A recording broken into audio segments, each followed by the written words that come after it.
Is the And lotion against? good evening, everybody, and thank you for being with us on a Tuesday night. On behalf of First Amendment Sports, I'm Ken Marangolo. He's Tim Strachan. I'm bitter. I democracy. I participated in a Knights of Columbus We're just getting right into it. This is like a therapy election, session right off the and, bat. and I was on the losing end, and I'm double fisting tonight. I normally have my diet drink, but I've decided to go with two different Don't alcoholic give up on beverages. democracy, man. Don't So give up on democracy. I'm coming in hot tonight, and I'm ready to do this. I'm ready to do it with the board, and I'm ready to just let's. Don't do it with the board. I don't know. Yeah, Well, that might be a little aggressive. I don't know. He's Kevin Rick. I'm also not happy with the outcome of. But I'm just going. I'm Elections, just man. going regular fist. bro. Elections matter. Regular fist. Elections So, do matter. honestly. We appreciate that. Going We're double. sorry we're a little bit Double. late, but we're hanging out. It's Tuesday night. There's no NBA finals. There's no NHL finals. The Nats are on. They're getting trounced a little bit here in the seventh inning. Want to say what's up to Andrew B, EO, Robert Cohen, Ken Harris, AGH, Scotty A. Man, appreciate all you guys for Too many hanging out days between NBA Finals games, in my opinion. in the finals. You think so? No. Yeah, it's too many days. No, it's great. This is great. They play it and they go nuts. They can travel. They got it's Just from a fan, like I need something to do at this time. You know what I mean? Just too many days. All right. Well, that's why we make Tuesdays. I know. for. I mean, take sips of either or in both. I Yeah, need- just I need keep it- more. Keep it. Just keep maybe it I should going. try this one. Just keep Maybe it this going. one. Maybe this one will get it going. Let's see. So I did not hear the sonic boom. The board is asking if we heard the sonic. I did not hear it. I don't recall a boom. I didn't hear it. Did you hear a sonic boom? When? There was Exactly. a plane that went down, and Wait. before it went down, they had to scramble Fighters. jets, and two of them were given permission to go beyond the Was this sound New barrier. York? Oh, sorry. No, it was here. You got? It was here. Are you doing a recipe? I don't know. This is our ad. So, Oh, gotcha. I'm just Understood. trying I was like, whoa, are you trying like to make learning us how to a couple cook? cents, Wow, bro. wow. I appreciate that. Greg Martin, what's up? 2 days for not traveling, according to Greg Martin. Appreciate that. Condolences, though. To Oh, the people EO. who were on that flight, by the way. He's a sound guy. He says we sound good. Vio says we sound Dang. good. There we go. That is what is up.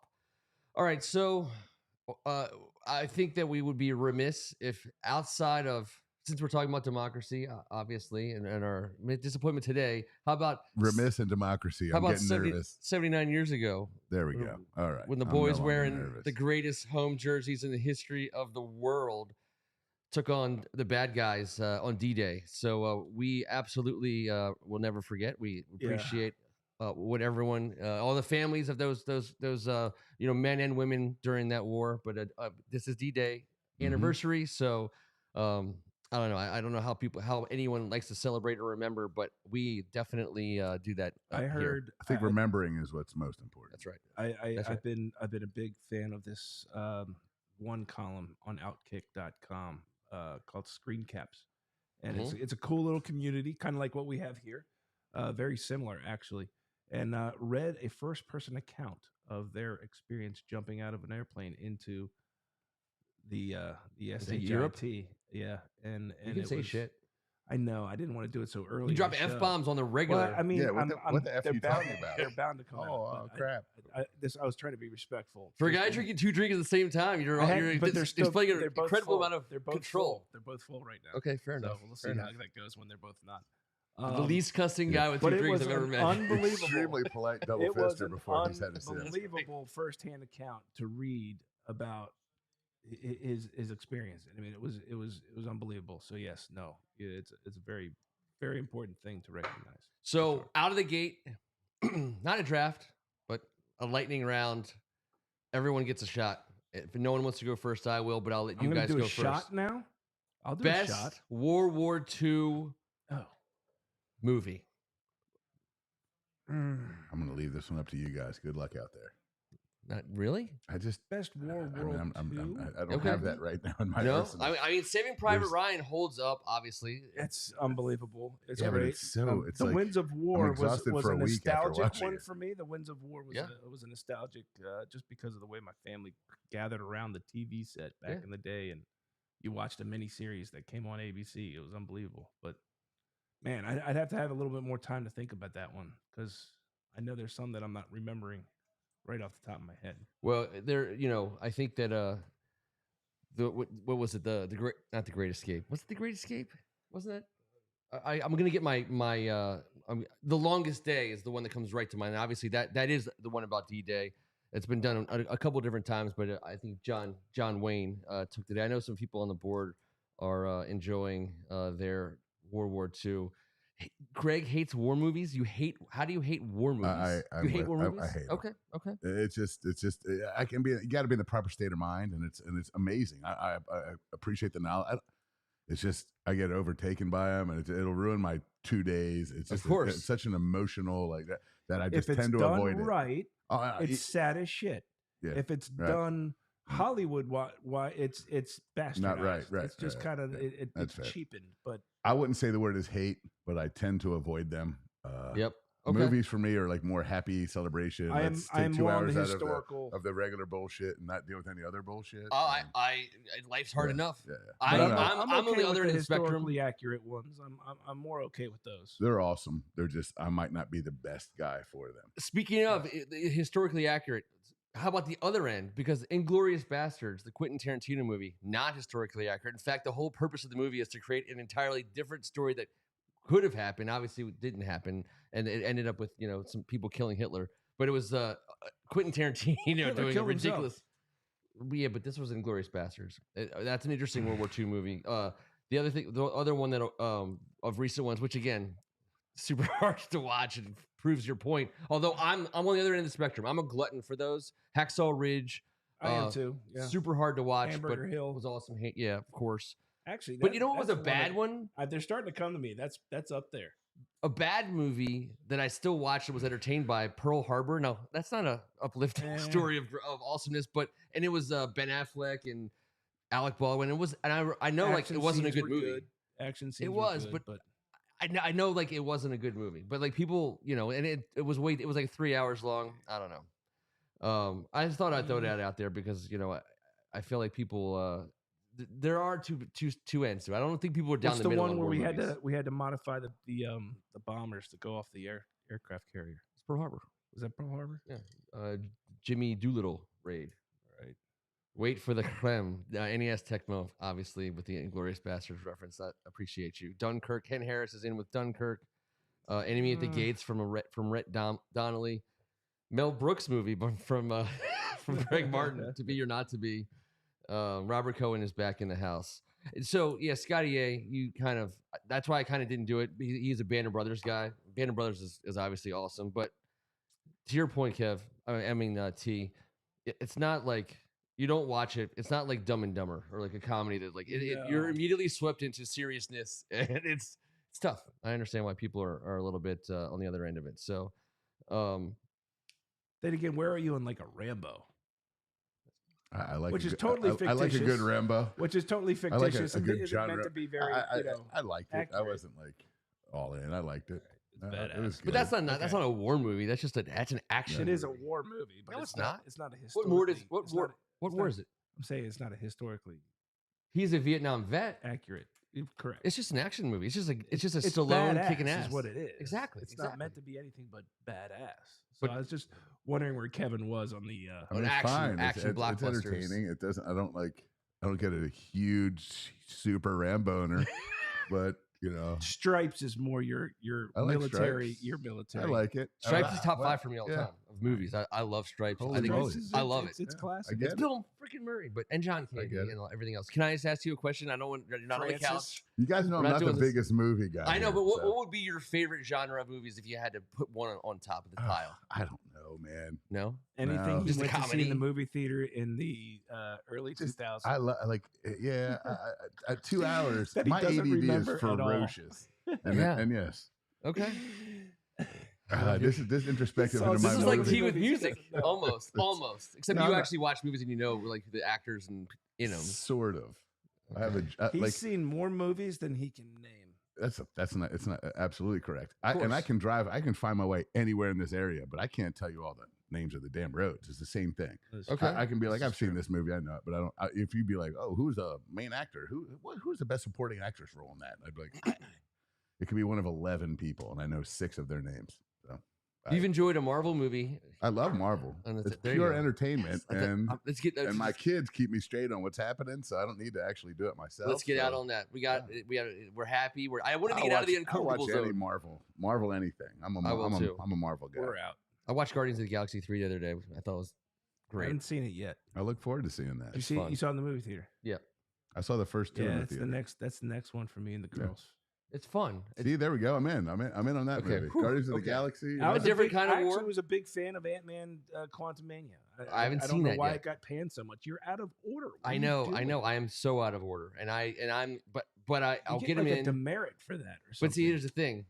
I got to start all over with my youngest, and we're going to go all the way through it. So I'm going to have to do that too. Yeah, exactly. So mine's only 4 right now, so I got a while. You got a while. And I would definitely, what's the proper amount of time yes, I have a 4-year to wait until like for example, I'm not watching Game of Thrones at all. I haven't watched any Game of Thrones episodes for probably like 3 or 4 years.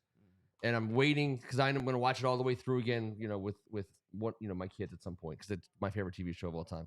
So how long do you have to wait before you can, what's like the right time frame to just cleanse it all, get it all out before you can dive back in?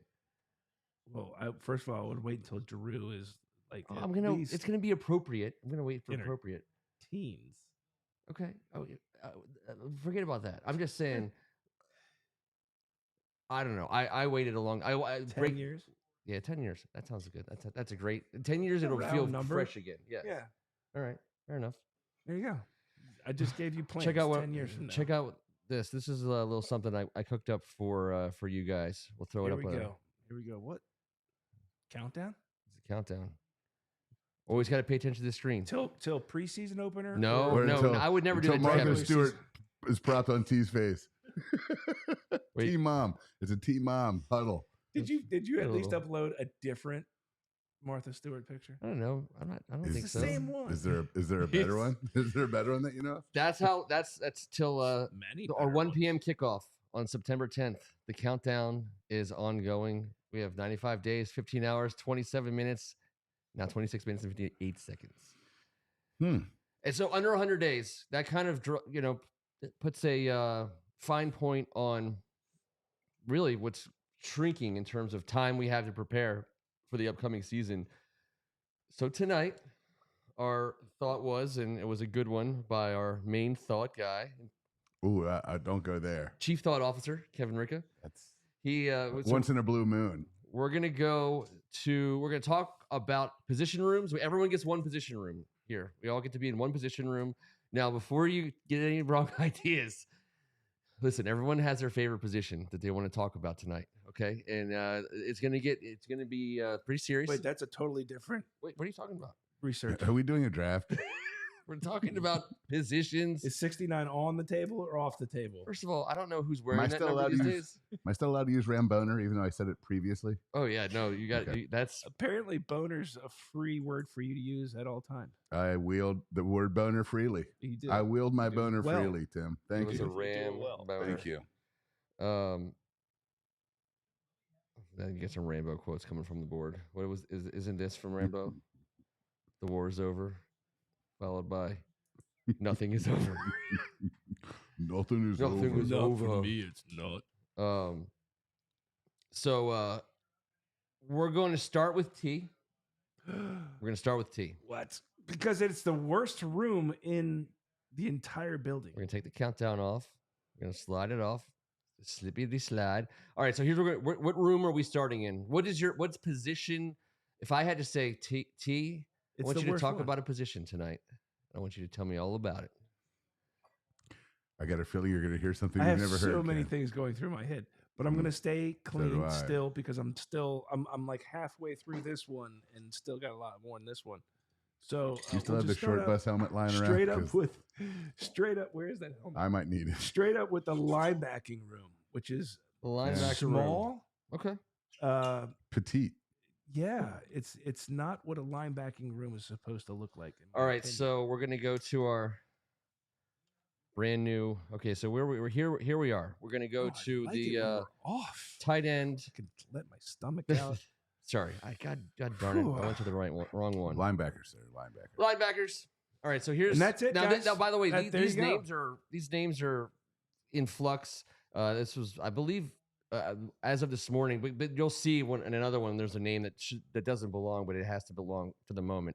So there we are. Those are our linebackers. So the position room that needs a good 95 days, a great 95 days, and possibly some a little bit of love from that 11.6 million that we're hoping we're going to have. Someone said it was 10.6. Spot Track today had it like whatever it is. It's over 10. It's over 10. Over 10 what? Million. And but I think it's 10 right now because we have not done the Norwell business yet. But doesn't that's going to free us up? Yeah. So we could be at 13 and some change. Doesn't it look like that kind of a room? It looks like a pretty short. They don't need a lot of chairs. Two middling starters with a decent backup and a bunch of special teamers. And I think we play a weak linebacker approximately 9% of the snaps. Yeah, so I mean that's you can put David Mayo right behind Barton. You would even say our Hudson, base is 4-1-6. 4-2. Well, I'm giving us 2. I'm giving us 2. You are giving us 2? Yes. 4-2-5, brother. I'm going with because we could go 4-1-6. We're a 4-2-5 shell, is what I'm.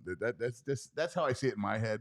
But I don't know all the NFL terminology. But as I look out, I see 5 in the secondary, and they can creep on the come up and whatever. But that's what our shell looks like. Listen, we got rid of some people that I think right now we're wishing we didn't probably get rid of or let go or get away from us.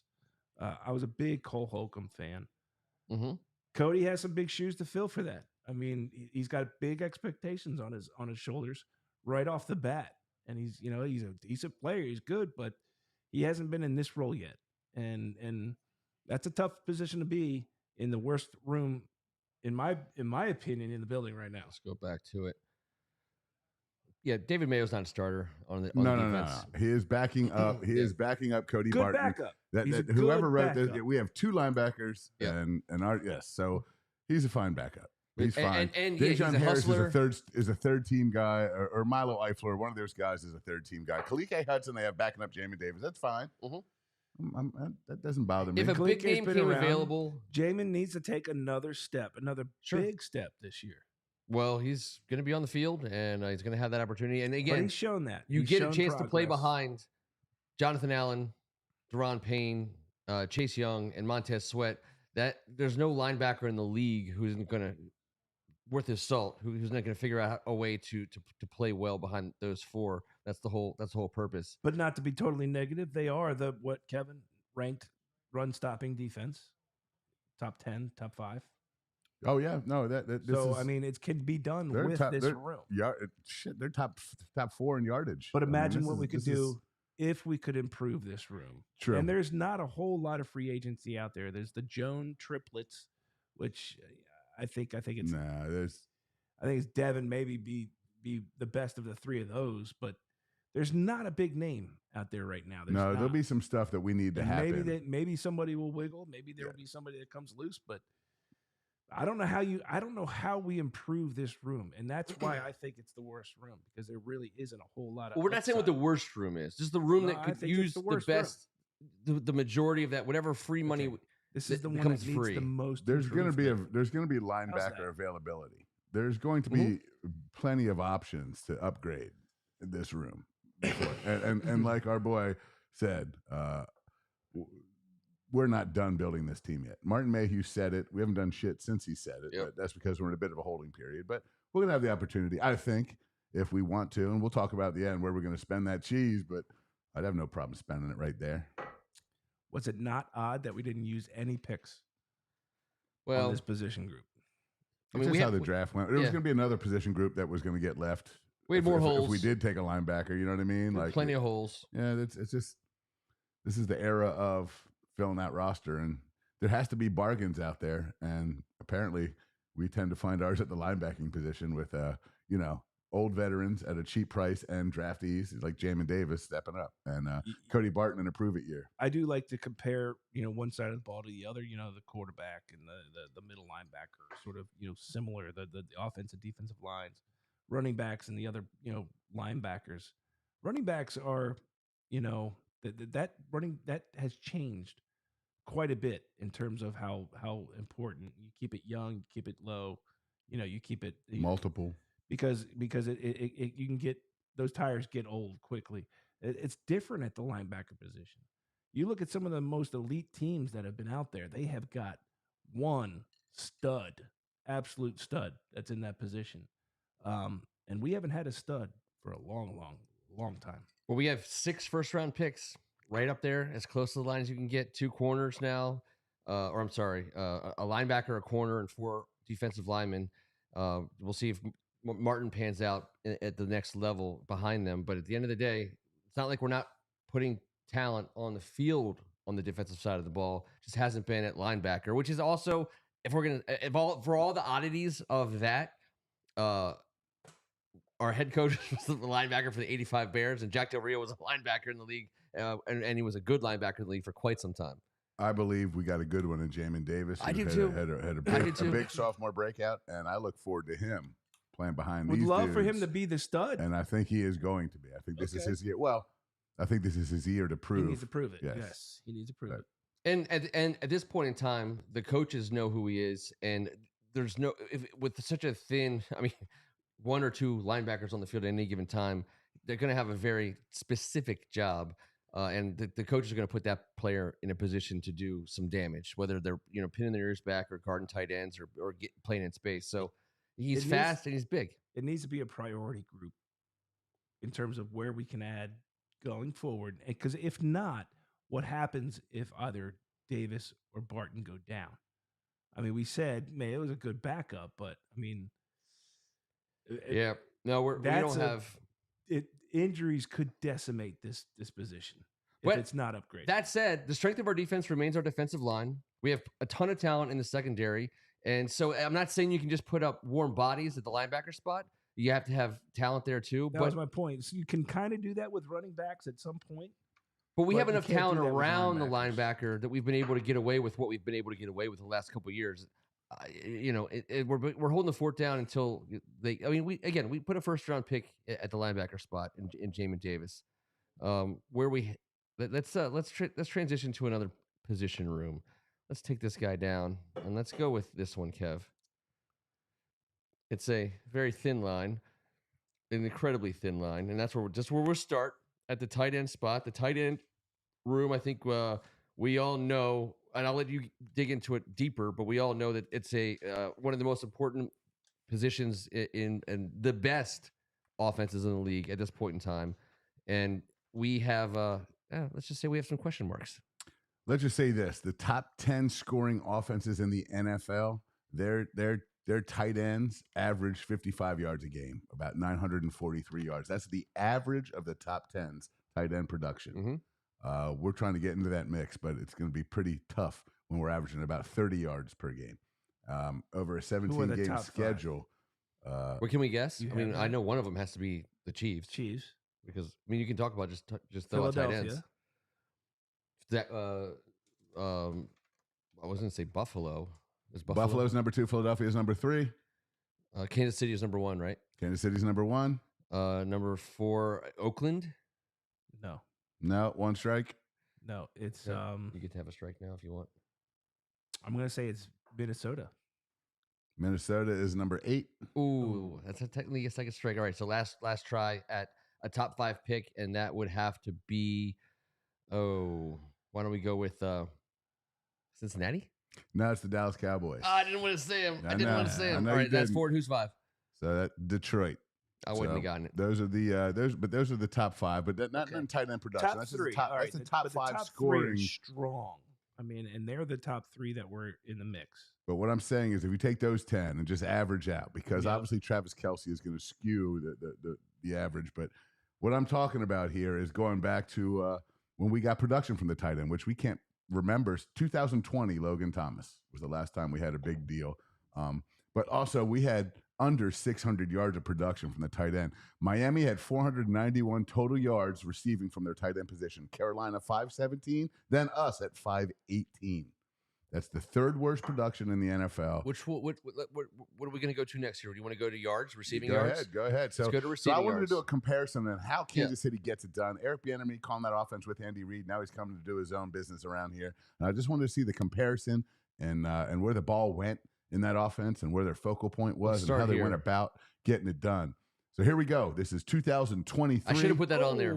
2023, just at the wide receiver position. The production, total wide receiving yards. It doesn't get much closer there, guys. You know, I think it's a 14-yard situation. You go to the running back position, and we'll talk about some catches here, and we'll show you that 200-yard difference. But you know, Jerick McKinnon had a great year. McKinnon was a receiver, and Pacheco at running back. could catch as well. And he's a good player. And you know, we have some good players back there too. Yep. And but you know, J.D. McKissick didn't have a reception for longer than 14 yards last year, which is a bit crazy to me. But throw that into the mix there. Then you come down to the tight end position. And I understand who Travis Kelce is, and that's why I put him in there. We're not trying to ignore his presence. Yep. We're just trying to say that this is a position that is obviously esteemed in the Kansas City offense. We're not going to get Kelce-type production. Can we call it the enemy offense right now? Yes, we certainly are not going to get 518 yards from our tight end room this season. That's bizarre. It's the thing about Travis Kelce, and obviously he's a first ballot Hall of Famer. I don't think there's any question anyone wants to argue that. I'd love to have that argument. But the thing about Travis Kelce is, and you guys might find this shocking, but I said in this basement coming from you in August, and I watch every single that I can preseason game. And you guys remember, I used to watch an article. You want another one? Can we re-up a tea? Jesus H. I know. We lost an election, damn it. We lost an election. This one goes out to Brett. Did you say you lost an erection? Because might have something to do with that. Also happens. But I watched all the preseason games, and Travis Kelce was a rookie fifth rounder, I believe, something along those lines. He only played in the preseason when he first got in the league, and the Kansas City fans, he didn't come in the league and light it on fire right away. He had to pay his dues, and they found out who he was, and they ran it through him. But I think it also goes to show you take a guy with his size and skill and speed and willingness, knowledge, and you can sprinkle a little water on that, and you can grow something pretty over the course of a career. And that, to me, those athletes exist. They're getting drafted. Professional sports is full of the best athletes you've ever seen in your entire life who just didn't get the ball. I mean, that's just the way it goes. And Travis Kelce eventually got the ball because they were not stupid enough not to give him the ball. I'm not saying we have a Travis Kelce on our roster, but I do believe that we're going to give the ball to the tight ends. Keep going. Show the next one. I want to see what Kevin has to say, because I think actually the next surprise is going to be Cole Turner. I think he's going to be the one that breaks out. Well, hold on. You guys are killing my tight end room here. I'm going to... Hold on. Let's go back to here. Let's go back to here. We're going to get rid of this receiving yards, and we're going to go to... Do you want to go scoring or receptions? Catches? Just do them all. Receptions and then catches. We're not going to do that one. We're going to do that one. This one. All right, here we go. Look how close that is to the wide receiver spot. Dang close. Pretty good at our running back, so we know that our guy's going to catch the ball out of the backfield. We got that. Holy shit, 110 catches is nothing to shake a stick at, but 149, so what I'm talking about is getting to the next level. And obviously we talked about the top 10 offenses, and we talked about what the Kansas City Chiefs did to set the bar of what the level actually is. The tight end position that we have underutilized and underperformed at due to injury and lack of talent is something that we need to get to the next level. And if you just show the scoring here, we'll see why. Can I just make one comment about the receptions? Because it's targets, right? So that's actual receptions there. No, but I'm saying the way that it goes, the way you get 110, I don't know how many targets Kelce had in total. It was more than 110. The Bieniemy offense is going to target the tight end position. And if you watched Kansas City last year, and I did, I know you guys did, they got him the ball. He made some tough catches. Yeah, go ahead and grab that. We're off camera, so you're good. He made, obviously, Travis Kelce-like catches, and he got yards after the catch. But if you look at the way he lined them up, everyone remembers the Super Bowl when Bieniemy called those 2 touchdown passes where he motioned a guy to be covered by next to nobody. And he moonwalked, receiver moonwalked into the end zone twice. They got Travis Kelce, one of the best players in the entire NFL, open like that pretty regularly. They got him in the slot. And I want to say he was almost 33. He lined up out wide roughly 35% of the time, in the slot roughly 35% of the time, and in line roughly 35% of the time. I mean, again, we don't have Kelce in our team. No, we don't. But we at have all. a guy that they're going to line up that way and I get don't easy think so. targets. Well, they're going to. You don't think they're going? I think they're going to line up a Travis tight end that way. Kelce's a unicorn, dude. That's my argument. Correct. I think I'm they're trying to gonna get to target it. the tight end. I don't. Yes, 100%. That's what We'll I'm saying. get to this. That's what I'm talking about. But I get targets. that, of course. Here's But your Travis scores. Kelce is the Here's your best scores. football player in the world. Yeah. And I'm just saying, there's a reason why they have 16 touchdown receptions, and our room has 2. Yeah. Now, we're not just taking one of our guys yet and moving him around, but Logan Thomas, I think, in 2020 had the ability to step up, and in 16 games he had 72 catches for 670 yards and 6 touchdowns.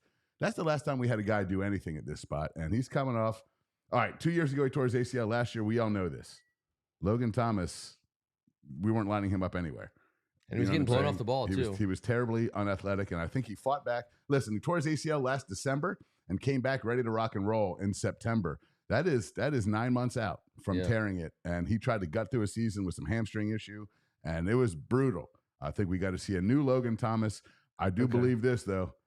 It's got to be Logan Thomas. I was going to say, I wanted to ask Raymond a question real quick, and it was, where is the number, the targeted number? It's not 16, because that's ridiculous.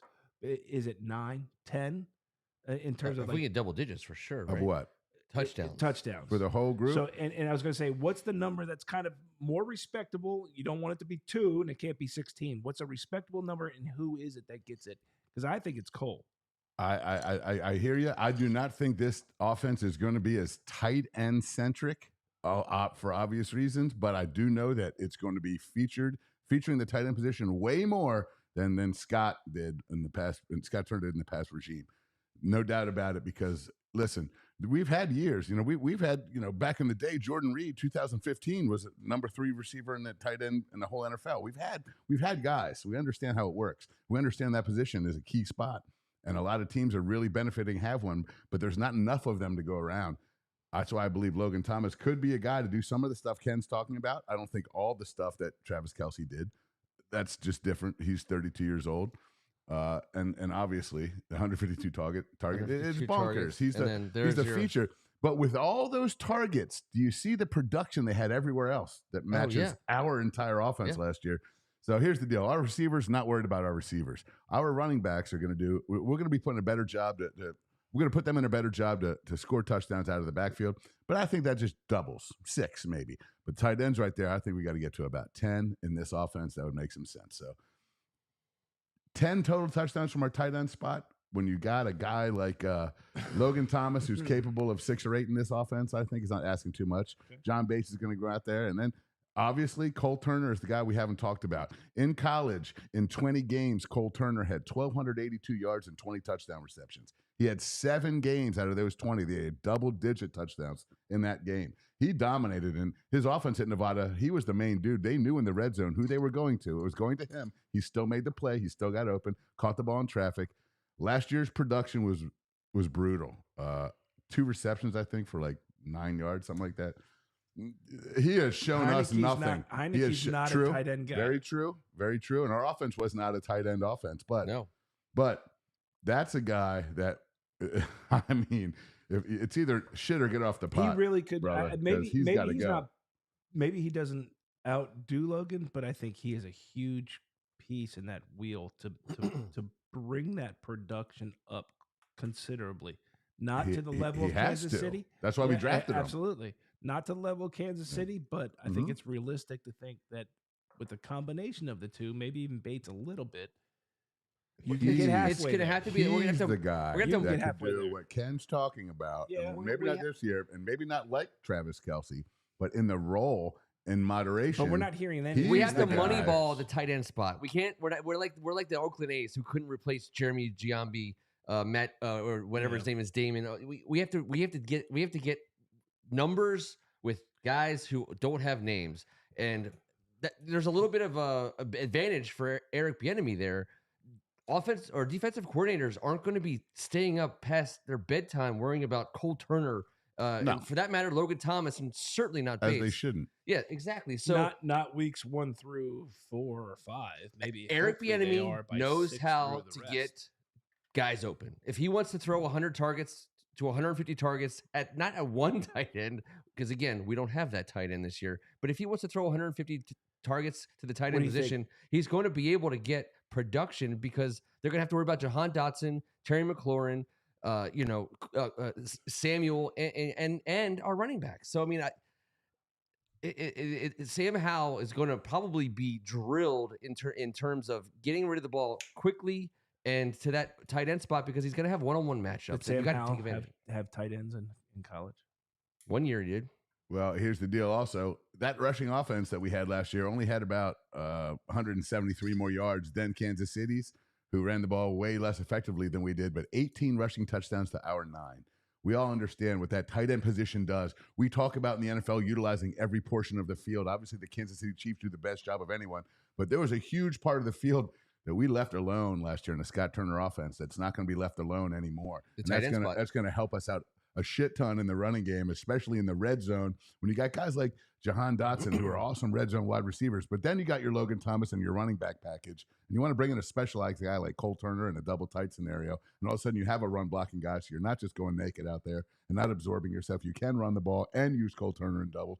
There'll be a million ways to use these weapons. No one's better at using weapons than Eric Bieniemy. Last year, him and Andy Reid had 14 guys with plays of 20 yards or more, and 6 had more 50 or more. On the converse, we had 12 guys with 20 or more and 3 with plays of 50 or more. You want to get into the 25 plus, they got 12, we got 7. That offense was different than ours. Wait till you see some of the guys being put in some of the roles that are going to be big time. How many times do we see our guy, what was his name? The speedster from Kansas City that we had on our fantasy, one of our teams every year with the M, not Mercedes. McCall Hardman. Yeah. Guys like McCall Hardman. Yeah, he wasn't the guy that was getting a million targets, but all of a sudden you're looking up on the Sunday ticker at the bar and he's taking one to the house from about 70 out. And you're like, damn. Yeah. That's what that's what this offense is going to have more of. And he does it in the bubble. He does it in the jet. He does it on the reverse. Yes. Yeah, I mean, that offense. Curtis Samuel, good luck, exactly. Sir. Have some fun out there. Well, Rhett told me before the night started, to your point, you probably have it there. We had Rhett 5th most rushing attempts in the league last year. Oh, yeah. 4th most rushing attempts in the league. Where were we in rushing touchdowns? 29th. 29th in rushing touchdowns. We had the 4th most carries in the league last year, and we were the 29th in rushing touchdowns. I will bet that will change this year. And my final point is could we match the Dallas-Detroit production? Well, I don't know, but we need to just upgrade ours. I don't think we need to match anybody's. I just think our team needs to find our balance. Because I don't know if we need to get there. We just can't be in the bottom 5. Not if we want to effectively do this. And Logan Thomas, guys, we know he was drafted into this league to play quarterback. He has read defenses. He's a film guy with a young quarterback in his second year. He's had 1 game. We talked about this. He's a guy that's going to see those seams, those routes that we're talking about, especially that are just being put in. How many times have you seen Travis Kelce turn and the ball's right here? That's right. And it's just in a special window. And this is the same offense, guys. So there's going to be some similarities here. And I'm telling you, Logan Thomas mentally is a guy you need for a young quarterback to be out here right away, right now. He needs to show up ready to rock and roll. And from the outlooks of some of these practices, we'll call them, some people say that he looks a little bit different than he did last year. Well, the other thing about, you talk about Travis Kelce getting the ball at the right spot, because Travis Kelce is not a guy that you single. Defensive coordinators are going to find 2 guys, but you're not. The double doesn't happen immediately, but the ball can happen immediately when he is singled. The double comes like it's like in basketball. You draw the double team. It comes after the play starts. Travis Kelce was working one-on-one for the first second of a million plays this year, and he got the ball in the first second of many plays. You guys are quarterbacks. You guys know full well the name of the game. Find the one-on-one and get it to your guy right away.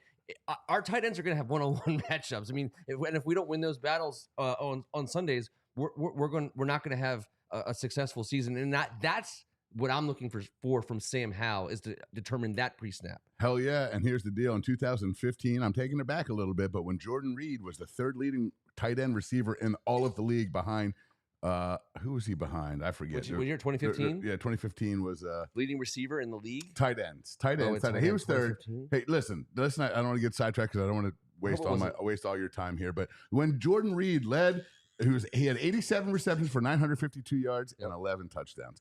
That was Jordan Reed's numbers. At that time, we had Deshaun Jackson out wide. We had Chris Thompson, Alfred Morrison. Sorry, Matt Jones. But we had some dudes back there. Jay Groove's trying to get in there. Hands. We had Pierre Garcon, Deshaun Jackson, Jamison Crowder at the slot, Alfred Morris. We had some dudes in that offense, and Jordan Reed led everybody. Yeah. Let's get to a place where it won't be Logan Thomas leading us, but on certain weeks, let's see if he has the most catches and yards. That can happen 2 or 3 times this season with a guy like Logan Thomas, and that'll get us to the level of production I'm talking about. Not 55 yards a game, but I'll take our 45. 45 gets it done right there, around 700-800 yards of offense from the tight end spot. In my opinion, it'll be real telling how much the tight end is targeted in third and medium, third and long, or third and short situations. Because as a former quarterback, I always felt like the tight end was like my whoopee position. It was like, when we needed a touchdown and you felt comfortable, who you're going Charles to. Woolridge was your whoopee? He was That's my whoopee. super gross. He was my whoopee, dude. Because I knew I knew he was going to be open. I knew where he was going to be. And I knew he was going to be open. And he was going I hear what you're saying. It is the same. Unfortunately, that's why I'm laughing. The production needs to be there on third down. Yes, and yes, Tecmo. For it to be stepped up. I would love for you to send a bottle for tasting. We would love to have a tasting. So whatever, I don't know what you're talking about. I'm assuming you're talking about sending a bottle for us for tasting. Ooh, let's check out this guy. I don't know. I don't want to oversimplify. I don't want to oversimplify. Damn. Find the one-on-one. Our tight ends are going to be singled up a lot this year. It comes down to Sam Howell getting rid of the ball super fast. We don't have Travis Kelce on our team. Guess what? We also don't have Patrick Mahomes on our team. Okay, this is all. We're gonna have to get over that. That shit sucks. Yeah, it's really tough. That's unfair. Turns out having those two guys is a huge plus. I don't know. We'll find out. All right, so here's another room of positions to talk about. Let's go back to our blank blue. I love we have blue. one more room. Sorry, I'm a blue guy. Who's I it gonna love be? blue. Who's gonna be? This is where we're gonna go with now. We're the Hogs. I mean, let's just talk about our offensive line room. I could have gone. There was one other option, but I went with the offensive line because I love him. Why would you put him? Why would you even put him on the board? That's why I looked over here. Because I said at the beginning of the show. It's legal. That's what I said at the beginning of the show. That it's legal. Out. It or means like over. It means over. Yeah. It means Andrew it means zero talent. Porque está enfermo. Necessity. It gives you the chance. I mean, I knew you were going to need some target for your double drinking rage. I mean, I might throw one of my drinks at Andrew Norwell's name. I might. Well, just wait. We got a Laufenberg in there too, so that's got to hearten you up a little bit. I mean, anytime there's a Laufenberg on our squad, everyone and we have a Kiefer Sutherland. Wait, sorry, nope, that's Keaton Sutherland. There's a lot of names here. Certainly more than the linebacker room. So here's where I'm at. I love the fact that we can get production from where we're starting from.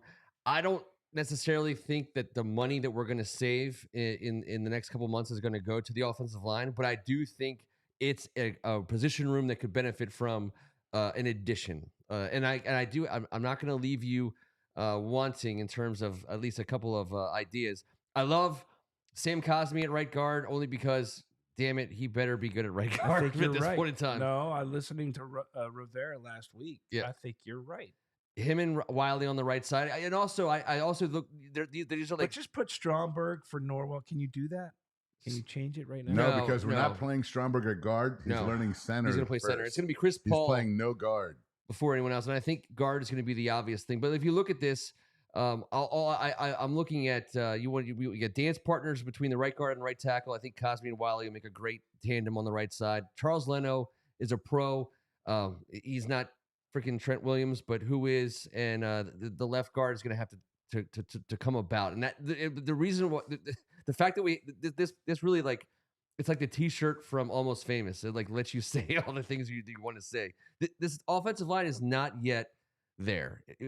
Andrew Norwell's out. Someone's going to come in, but it can get there. Nick Gates is a above average center. Hopefully he stays healthy. He can do it. We have some. He had broke his leg 4 to 6 times. Yes. We have some work to do. But here's the guy who's going to get that work done. Keep him on the 37-yard line, for crap's sake. Where are we at? Here we go. This guy right here. Now, this is the story. Coach! He's in the line. And I always thought, I was looking at that screen and I was like, you know what? It just needs something. And I couldn't tell what it was. But then I was like, you know what? There it is. Martha. This brings it all together. Travell's very excited about this right now. Travell Wharton, the assistant coach, heading up on our offensive line from South Carolina. It's your job to make this happen, Mr. Wharton. And Coach, I hope you got it in you. I think this is you said his name last week.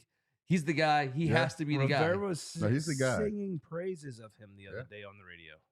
We're gonna. He's done a great job, and he was the obvious. He's got an elder guy helping him out. Who's there to help him out, step in, and help him where the experience maybe is lacking, right? And he brings just a different perspective to it, maybe a little bit more legitimacy to it. But the whole unit. Listening to Rivera the other day talking about it, it was refreshing, and actually to listen to how he felt it was going.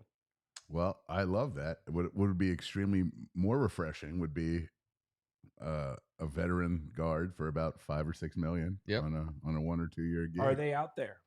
Where are they? So there's a couple of guys out there, but listen, they're always out there, and they're going to continue to be out there as people make decisions as we're moving forward. It's not the same June 1st as it used to be. No, but listen, we all know what happens out here. All of a sudden, so-and-so gets cut for whatever. So-and-so's mad. So-and-so wants to renegotiate. Yes. There's all kinds of stuff. And you know what? If you're part of an O-line group and you're a veteran, what a better place to go right now, trending upwards, or if you're a linebacker or even a tight end, all the positions we talked about, this place has to be exciting looking at Bieniemy offensively and a top 5 defense defensively. So I got one more page for you. So I'm with the board. I'm with you guys. I'm with I didn't know you had one more adding page. A guard. Sorry. But I was looking for because I thought we were going to spend money honestly at the linebacker spot and the guard spot. So I thought, how do we get to if we had if it's like the old school price Wheel of Fortune when you're picking from the prize and you have like a couple of dollars at the end and maybe you're going for like the ski trip or the grandfather clock. I'm thinking more like the Price is Right or Wheel of Fortune. Wheel of Fortune. Did I say Price is Right? I meant Wheel of Fortune. So here we go. I want to know who's on the tackle market for next to nothing. Is it the yodeler from Price is Right? It's the yodeler from. And here we go. Okay, so here we go.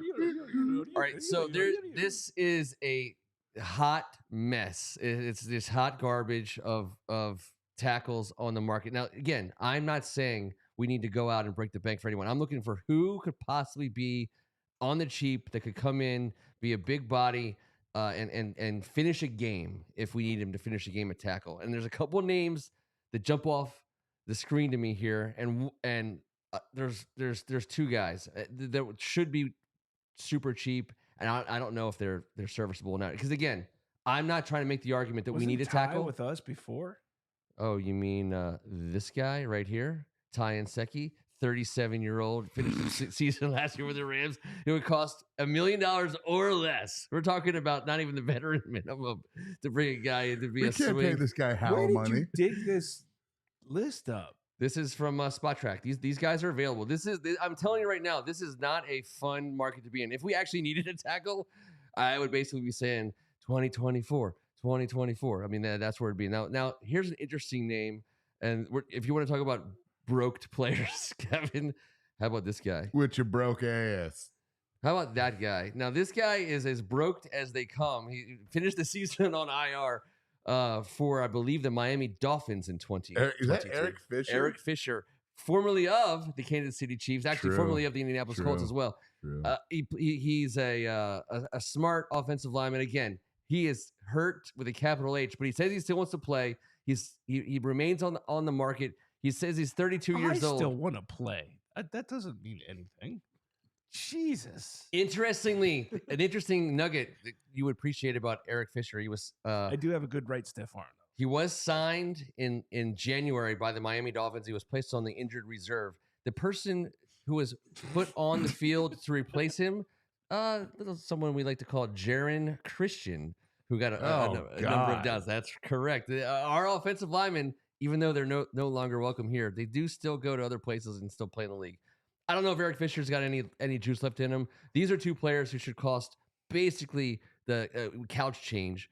I hope that these are these are luxury end of the line type additions. I wanted to have a more fuller discussion about guards, but in my heart of hearts, I actually do think that the linebacker that comes available or a stud player that Ron Rivera and Jack Del Rio look at themselves and are like, we got to get this guy. We're taking. I'll do it for like 500,000.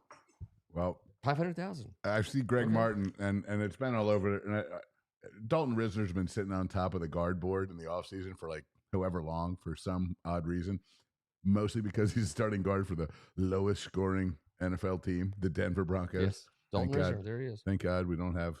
Yes. Well, he's been sitting there, and everyone's been like, "Why? What? Oh, it's got so weird for him." Or maybe he just stinks. I mean, maybe he stinks. I don't know. I have no idea. Maybe he's the best of the worst of the or the worst of the best. Like the 33rd, the chunkiest turd. But sometimes those are the most satisfying ones. I mean, if you think about it. Yeah. I mean, I'm not sure what you mean. Like to look at or to release, because I think there's a lot of satisfaction. It's a tough catch and release program if you're going. There's a lot of catch and release. But it depends what season you're in. I mean, that's very true. If you're second harvesting it or not, I have no idea. And whether or not there's bones in it, or whether or not there's bones in it. Obviously, you get them when to pick those bones out. Bones or boners? Oh, dude. Jesus, T, you really you're a boner guy. Unbelievable. Wait. You're not being accused of being a boner guy. That's unfair. That's unfair. It's an outrage. The three of us, I'm offended. Do not thumbs that up. Do not thumbs that up. Please. Do not do it. Don't do it. Whatever you do, don't do it. Hey, or vote. Wait, the democracy guy is telling you to vote early and vote often. We're going straight back to the old days. Unbelievable. Unbelievable. I do think at the end of the day, guard and linebacker are the positions where if we can find people who will take our money. And again, remember, we have been taught a very terrible, hard, painful lesson in the last 24 years under Daniel Snyder. And that is this. Yes, in the first few years, they were lining up to take Dan Snyder's money. At the end of the Dan Snyder era, it was marked by awesome players who had zero interest in playing for our team. Hopefully that's going to start to change. I think it will. If we have $13 million, we want to find someone who wants to come and not only take that money, but be a part of what we have going. A veteran guard and a veteran linebacker, please let Logan Thomas be healthy. I think that's double, please. That's the takeaway from this. But just something what you just said, I think Rivera deserves again more credit for changing that mentality inside the football facility. In terms of, I think there's a lot more players that care, that maybe aren't even getting paid and close to what those guys were getting paid before, but or at least the ones that are getting paid, the Allens and everything, are getting paid for it for the right reasons. That's a huge difference. Whichever owner comes in to follow Dan Snyder, which we believe is Josh Harris. Why are they filibustering? Dude, I'm telling you. This is going to be dramatic to the very end. They're saying there's nobody who on this earth who can actually fit the perfect. That's not true. No. The perfect owner is someone who can write a check for the team. No, they're saying that guy doesn't exist. Well, Bezos exists. There's like 5 guys who can just like stroke a check for our team. They are, the way that it's structured, they're saying it's almost impossible to find. You actually, that is a very good. It needs to be changed. They will change the structure of how they. Well, that's why there's a delay, because it's not fitting perfectly the way it's supposed to fit. But I don't think that, like you said, there's like 3 people in the world that can actually do. So they will. The way it's structured. They will change the structure, because the way the structure right now, you have to come in with 30% equity. You can't have more than like 20 to 25 owners. You can't have private institution. It is very, because in the old days it was families bought in, and you had this family owned and family run franchisee situation. Now teams are worth $6 billion or more, and guess what? The stat today, since the mid 90s, the average value of a professional sports team in the MLB, NBA, and NFL has grown by almost 2,000+%. We're done. We're done with family owned. We're done with going to be way different. It's got to be done way. It's got to be done way different. And so I this think deal that is is why the delay is. But there's also there's a shady vein running through the deal with Dan Snyder involved. There's because this is, to your point, Kev, this is a non-conforming offer. The offer that Josh Harris has in place right now is non-conforming based on the current rules. That's why it's taken so long. This is not an offer that they would ever approve prior to a team being worth over $6 billion. It just isn't. He's borrowing more money than they want him to borrow, and he's bringing in there's an earn out to Dan Snyder. There's all this random crap that they have never seen or approved of before. T, you're right. They will see the light. They'll be like, wait, people want to pay $6 or $7 billion for a team? Well, I guess we need to change the rules. That's what they'll do. But whatever owner comes in, based on whatever rules there are, they're going to walk into a building that they will find out on day one, minute one, second one, is being completely run by Ron Rivera. Every nook and cranny of the organization, there's not a single person higher in the hierarchy on the org chart than Ron Rivera. He's making every call. Bust for him, man. It is and it isn't. There's been a lot made about this Eric Bieniemy deal that he struck. There's been a lot made about a lot of things. Ron Rivera could easily be in charge of this organization past being a head coach in this organization. Think about that. He's running it right now. I mean, the new owner is going to come in and be like, Ron controls everything, and he's a good man. Do they move him away from head coach and just put him in the front office? Because that is actually maybe at his age and what he's done. I don't know what he wants. We don't know Ron Rivera's his heart or what he wants to do. If he wants to still coach and they have a good season this year, he's probably going to still coach. But I also think he's in charge of everything right now. And if you're a smart guy, you're probably like, if you want to change every single thing carte blanche, then no. But he's making every single call. Did you see those videos with Mayhew and Hurney from the? I mean, everything. Yeah, well, he's in charge, of course. Yeah. Well, but I did respect it. How I love how Mayhew was dealing with New England. He was like 1/3. Yeah, coach ain't gonna want that. All right, that was nice talk. Hey, good luck out there. We all wish you the best. Good. Yeah, let's just sit back and get our guy. Forbes is our guy. Forbes is my guy. I love the whole. I was like, damn. Yeah, we're gonna get one of those two. Yep. But then they all are giggling about they wanted Forbes. That's who we got. I like it. Be careful what you wish for. Now let's go see. But I was pretty pumped about that. Hey, you know what? It was the most since Dillbag took over. It's the most introspective we've had into our actual draft. It was the coolest thing I've seen behind the scenes. Yeah. That conversation. Sorry, tell Belichick, eat a big fat one. We're not getting the days of fleecing us are over, sir. Goodbye. Yeah. Never should have run it up on Joe Gibbs. Never should. Oh, 50. I still want to kick him right in the nuts for it. If I see him in Annapolis at a lacrosse game and you guys see me getting arrested by the Coast Guard, it's because I kicked Belichick in the nuts. 52, right? On campus, maybe. He got 52 that day? Was that what it was? Oh, he ran it at 52-7, I believe. Never took the foot off the gas pedal and then walked in midfield with a dumbass look. And Joe Gibbs shook his hand. And, oh, God, that would have been one time I'd like to have seen him sleep or hold him. Oh, that was disgusting. I hated it. Every second of it. Joe Gibbs forgave him in that moment. Because that's what Joe Gibbs does. Dude, you're getting pretty sentimental over there. Yeah. Can you give me half a tease? Keep pulling back on the whiskey. He's like, he forgave him. I'm with you, Kev. I thought you forgave his ass, to be honest. Democracy drove me to this point. I do believe.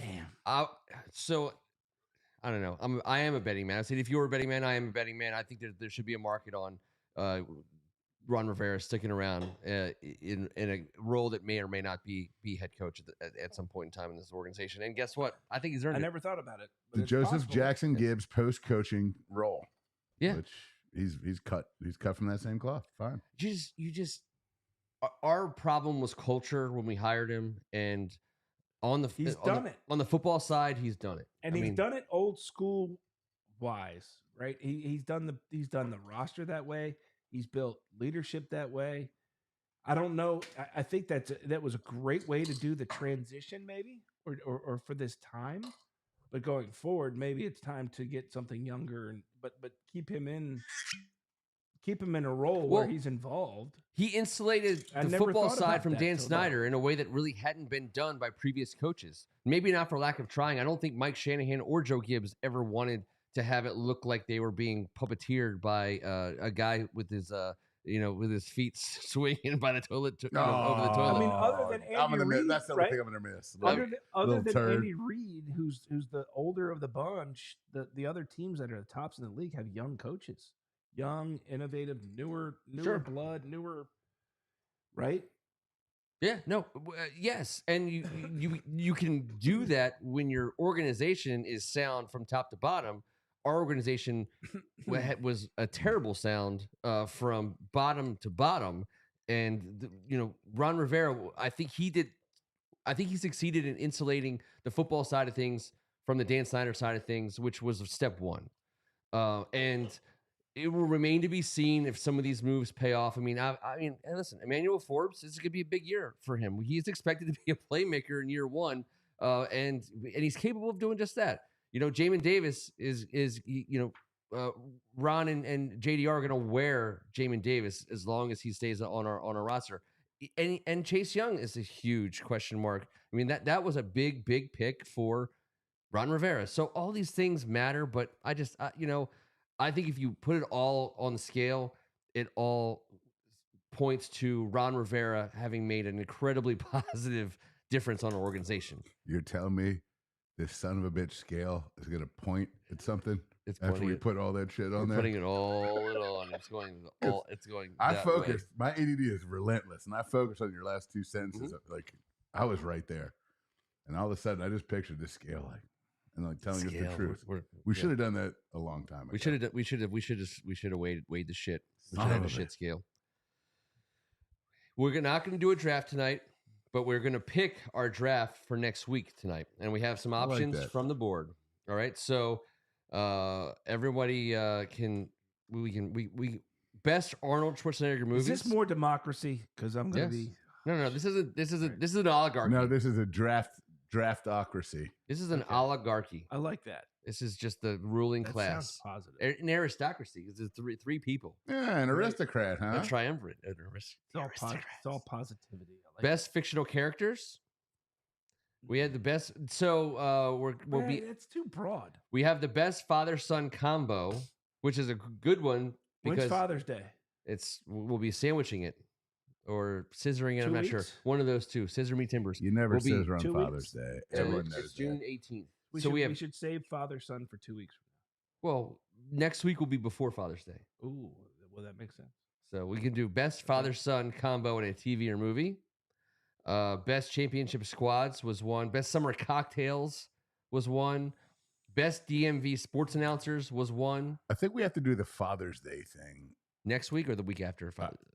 Next week, the week before Father's. So that's next week. Okay, I think that just.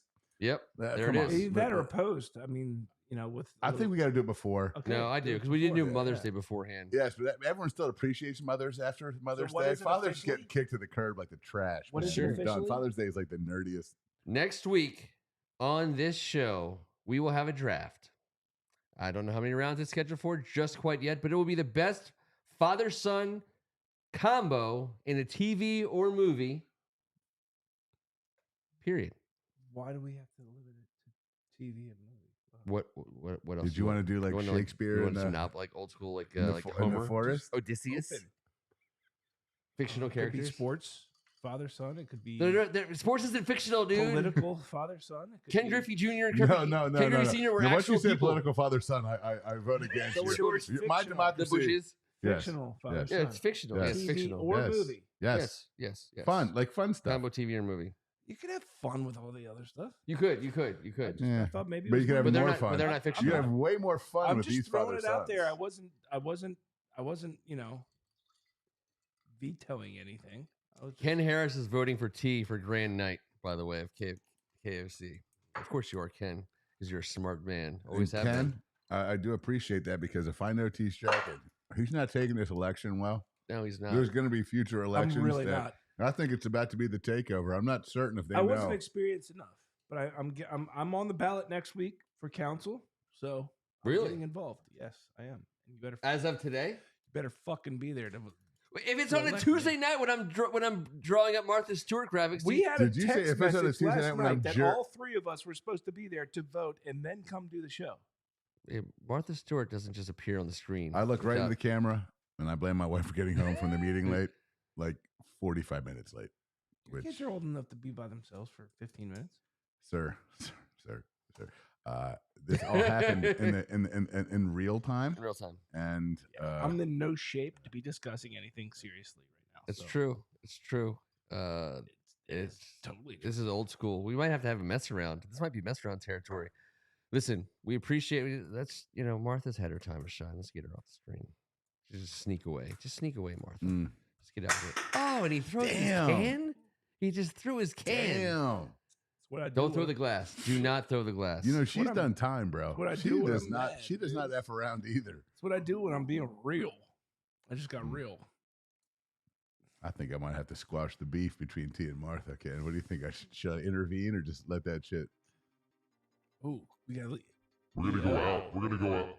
Ooh. on EO. Sorry That was, about no, that. it was I better put the other, myself no, it was on. better the other way. I put myself on a voice put it dispenser. back. Put it back. You want me to sounded- put it that? I sounded feel Oh, like better. you're about to invent something that's going to sounded allow me better. to ride a tricycle around a track No, while that chugging sounded beer good. for a long time. That sounded good. It did. Yes. Only to EO's music though.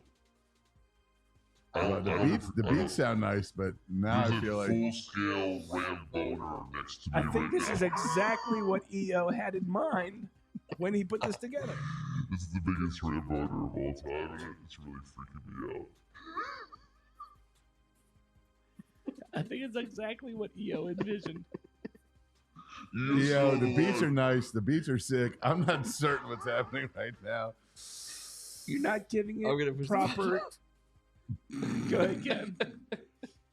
We didn't muff that. That was not muffed. That was done. We rehearsed that. Can you just say, "Wait, she a hours. great big fat person"? Just do that one time. Wait. We are All right, we gotta get out of that. I hate that your real laugh is super deep, creepy. We're gonna come back in 7 days. We're gonna have more Maybe. buttons, I might We're be gonna have more- hungover. graphics. We're gonna have Martha will be here. It's gonna be awesome. We're In out of the person? position rooms. We're out of the position rooms. Are you Next week. serious, Clark? Yeah, of course. Nice. Of course. For sure. Listen, Nice. if you saw something you liked, if you heard something you liked, hey, give us a Click it. thumbs up. Don't forget to subscribe. That's that. We're gonna get a whole we're gonna get a thing for that. Do these count? Where do I? Yeah, just point to the bottom of the screen. It's all I'm on there. liking things right now. To EO Anderson, thanks for the tunes. Appreciate you guys for hanging out with us on a Tuesday night. He is Tim Strachan. I had a lot of fun. Yeah, you sure did. Let's just leave it at that. He's Kevin Ricca. Oh, wow. Thanks for the assist there, T-Bird. I also have had I a might lot be of fun. hungover next week. We'll see. What the hell just happened? What do you mean? I can't. What do you mean? I feel like this is, what was it? Rhett Donnelly report. Squid it Games. works. This is a little bit of Squid Games. This is a little bit of a... I have buttons to push. I feel like Matt Seal circa 2019 when he sat at the poker table. By the way, Matt Seal M Seal photo is on the board tonight. Nice. And he Oh, remembers. yeah. He The had real he deal. had a whole situation going on. We're going there. EO's giving us a thumbs up. We'll continue to hope for an injury-free 95 days. We'll continue to hope for the ability to spend some money and get some guys to come in to help You us know out I have a spinal cord injury at all times. So at all times. 100%. Hard to reach. Well, No. No. No. I mean, this is what we do. This is. We've been doing this for a long time, everybody. We've been doing this for a long time. I have done this for a while. Join us in 7 days. Sorry, Brett. On behalf of First Amendment I love Sports, you, Brett. I'm Ken Marangolo. This was Thank God It's Tuesday. You're my boy, bro.